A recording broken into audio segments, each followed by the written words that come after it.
Hey, when dealing with arcades, I just opened up to Gary Spence's dog-eared page. It's number 123. And the next line comes out to say, shared their dreams together.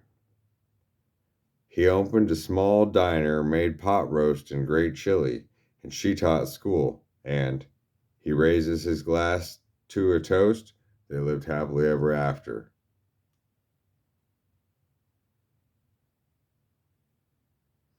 But that's not the end. We're just reading from a book. So it's still got to, we're the furthest thing from the truth. So that means it's coming. Um, More on preparation. Preparation calls into operation a simple and obvious rule of physics.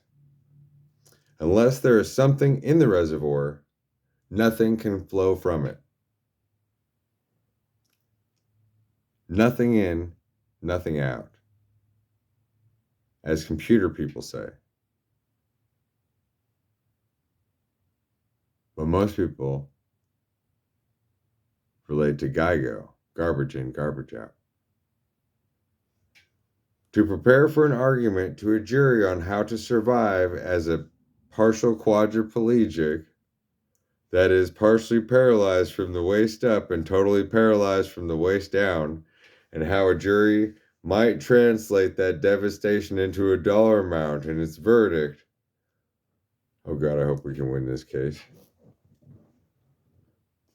I might spend several days with my client, live in his house, get up with him in the morning, see him struggle to get out of bed, see him fight to get his pants on, see him exhausted before the day begins from performing the tasks we completed automatically every morning.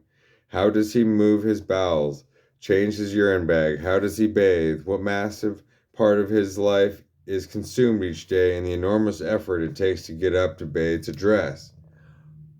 That's interesting. So then, if he were able to pick himself up, then that's not fair. Because then the lawyer would say, how could the lawyer put that in his favor? If he was completely crippled and he did it all by himself. And the lawyer was a witness. Fuck. Everybody was watching. I don't know how to win that case. Doesn't seem like it's worth that much money, really. Because it's a debt-based economy. I'll have talked with him about his most tender feelings, what has happened to the romance in his life, how he can no longer make love, how he feels a black sense of helplessness, how he resents having to enslave his mother into his service, the sense of self-hatred he fights every day, the deep, dark pit of depression into which he sinks and from which he can emerge only by pulling himself up and out by the bootstraps of his injustice, of his injured body and psyche.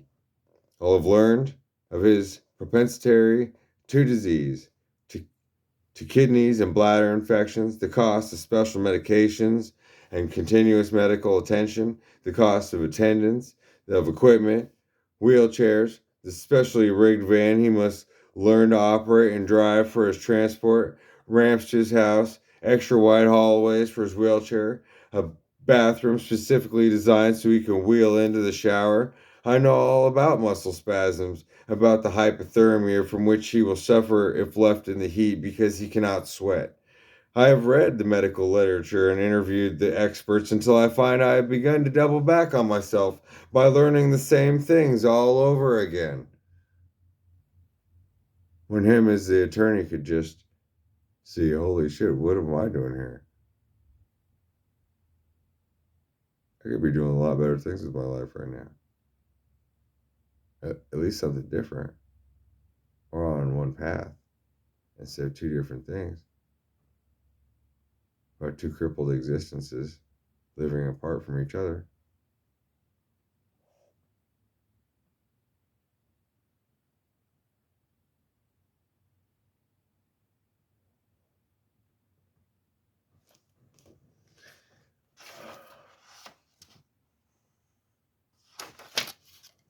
more about writing the argument.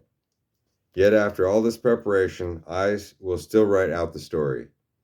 Writing is the process by which the computer of my mind is loaded.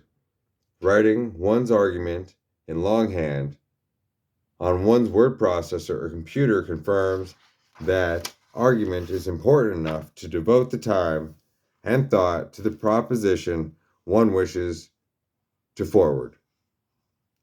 Such an act of preparation is an affirmation of oneself and of the importance of one's argument.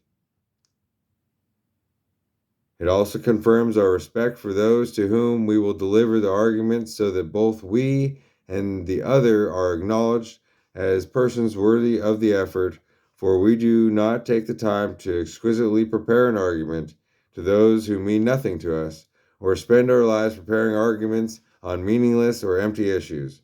The fact that we have shown the other respect by careful preparation will be revealed in our immediate possession of the most intimate details of the argument, in the clarity of our thought and in the depth of our passion. That we are committed to our argument will be proven by our preparation, and in return, our preparation will cause the others to respect us.